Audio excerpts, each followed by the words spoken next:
শুকিয়ে গেছে চা গাছের পাতা, আবার অনেক বাগানে গাছ বড় হয়ে গেছে স্বাভাবিকের চেয়ে অনেক বেশি। বাগানের পাশাপাশি বন্ধ রয়েছে সংশ্লিষ্ট অফিসও।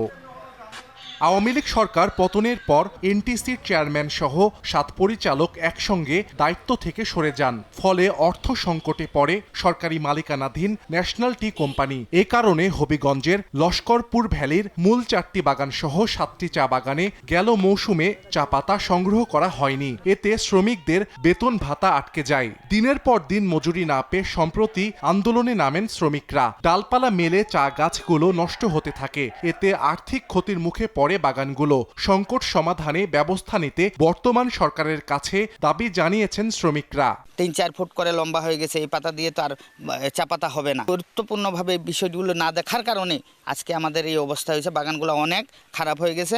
3-3.5 মাস থেকে তলব পাচ্ছে না, উচিত কাম করলেও তলব পাচ্ছে না। নার্সারিতে যে চা গাছগুলো আছে এইগুলাও একবারে অতিরিক্ত শুকিয়ে যাচ্ছে এই বাগান বন্ধ থাকার কারণে।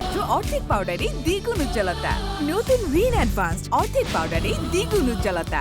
দীর্ঘদিন বাগান বন্ধ থাকায় ক্ষতি হয়েছে, তবে ঘুরে দাঁড়ানোর চেষ্টা চলছে বলে জানান সংশ্লিষ্ট কর্মকর্তা। 1.5-2 মাস থেকে আমাদের বাগান বন্ধ ছিল। এখন আমরা পেমেন্টও অতি শীঘ্রই আমরা পেমেন্টও দিয়ে দেবো। সবকিছু স্বাভাবিক হয়ে যাবে বাগান আগের মতো ইনশাল্লাহ। হবিগঞ্জের চণ্ডীছড়া ও পারকুল এবং মাধবপুরের তেলিয়াপাড়া ও জগদীশপুর বাগানে 2000-এর বেশি শ্রমিক কাজ করেন। সময় সংবাদ, হবিগঞ্জ।